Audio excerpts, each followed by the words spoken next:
નમસ્કાર, જય ગણેશ દર્શક મિત્રો, વીટીવી ગુજરાતી.com ની વિશેષ રજૂઆત ધર્મયાત્રામાં આપ સર્વ દર્શક મિત્રોનું શાસ્ત્રી મુકુંદ પંડ્યા આપ સર્વ દર્શક મિત્રોનું હાર્દિક સ્વાગત કરે છે।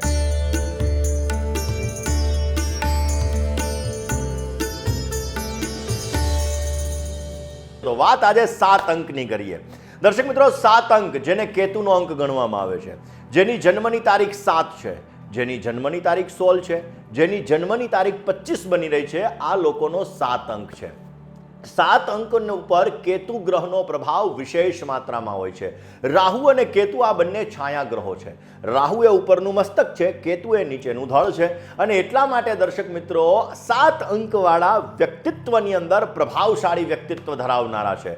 આ લોકો પોતાના જીવનની અંદર ક્યાંક ને ક્યાંક કેરિયરની અંદર લાભ મેળવવા માટે પ્રયત્ન પરિશ્રમ અત્યંત કરતા હોય છે। જીવનની અંદર 7 અંકવાળા વ્યક્તિઓ પોતાના જીવનની અંદર મહેનત પરિશ્રમ વધારે કરે, અમુક સમયે આ લોકોને ફળ ઓછું પ્રાપ્ત થતું હોય છે। પ્રેમ સંબંધોમાં પણ નિષ્ફળતાના યોગો ક્યાંક ને ક્યાંક બનતા હોય છે।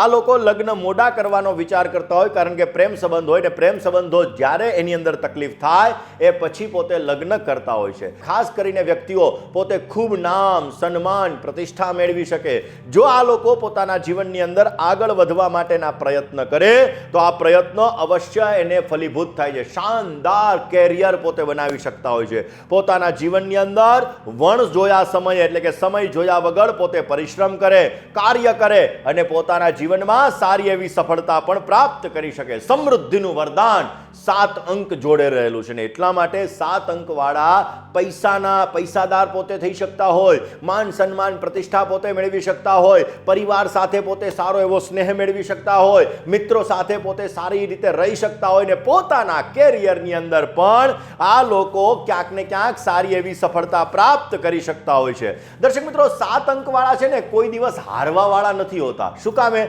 કારણ કે ઉપરનું મસ્તક તો રાહુ છે, નીચેનું ધળ કેતુ છે, એટલે વિચારવાની વાત આવે જ નહીં। એટલે પોતે પોતાના જીવનમાં ક્યારેય હારતા નથી। Nothing is impossible but everything is possible.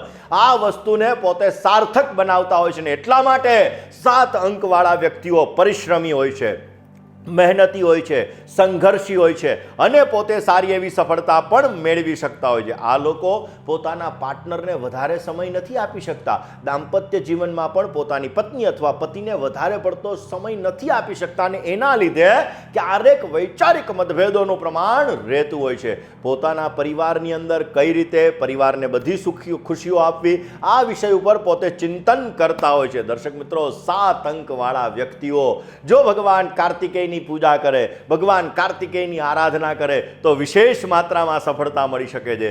આ લોકોને પોતાના જીવનની અંદર સારો લાભ મેળવવો છે તો મંગળવારના દિવસે બપોરના 3:30 થી 4:30 વાગ્યા દરમિયાન ખાસ કાર્તિકેય ભગવાનના મંદિરે તુવેરની દાળ અર્પણ કરવી જોઈએ।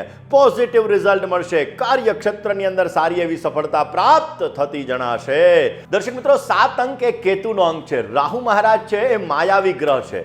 જીવનની અંદર પ્રગતિ પ્રાપ્ત કરવા માટે, જીવનની અંદર સારો લાભ મેળવવા માટે કેતુ ગ્રહ બહુ મહત્વનો ફાળો ભજવતો હોય। વ્યક્તિને જ્યારે સમસ્યા ઉત્પન્ન થાય ને ત્યારે વ્યક્તિ શનિ રાહુથી ક્યાંક ને ક્યાંક એવું લાગે કે નહીં મને શનિની પનોતી છે, રાહુની સમસ્યા છે, પરંતુ નહીં, કેતુ જેટલી પીડા આપે છે એટલી પીડા રાહુ મહારાજ નથી આપી શકતા। ને એટલા માટે દર્શક મિત્રો, તમારો અંક 7 છે, તો 7 અંકવાળા વ્યક્તિઓ જ્યારે જીવનની અંદર સ્ટ્રગલ પરેશાની તકલીફોનો દોર વધારે પડતો રહેતો હોય ને તો પશ્ચિમાભિમુખ શિવાલયની અંદર ધજાનું દાન કરવું જોઈએ। એનાથી પણ આવા વ્યક્તિઓને સારી સફળતા મળી શકે છે। કેતુનો અંક એટલે મહત્વકાંક્ષાનો અંક, કારણ કે ઉપરનું મસ્તક નથી, નીચેનું ધળ છે, એટલે આવા લોકો મહત્વકાંક્ષી વધારે હોય છે।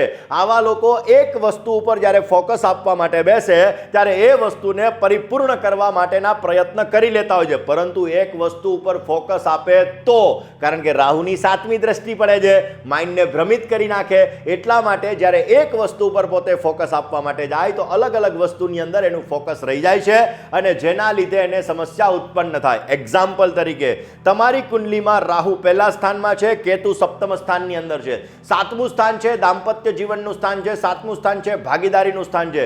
જો પત્નીને અને પતિને સાચવવા જશે તો ભાગીદારી વર્ગમાં તકલીફ થઈ જશે। એટલે કેતુ ક્યાંક ને ક્યાંક જોવા જઈએ તો તમારા અંકનો સ્વામી બની રહ્યો છે। તમારે તમારા કેરિયરની અંદર ગ્રોથ જોઈએ છે, તમારા કેરિયરમાં તમારે સફળતા જોઈએ છે, તો હંમેશાને માટે તમારા ઘરનું બ્રહ્મસ્થાન સારું રાખવું જોઈએ.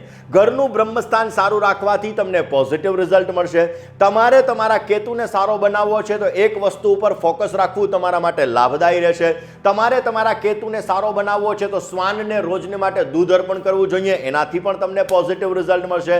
તમારો કેતુ જેટલો સારો થશે એટલું તમને બેસ્ટ રિઝલ્ટ મળતું જણાશે.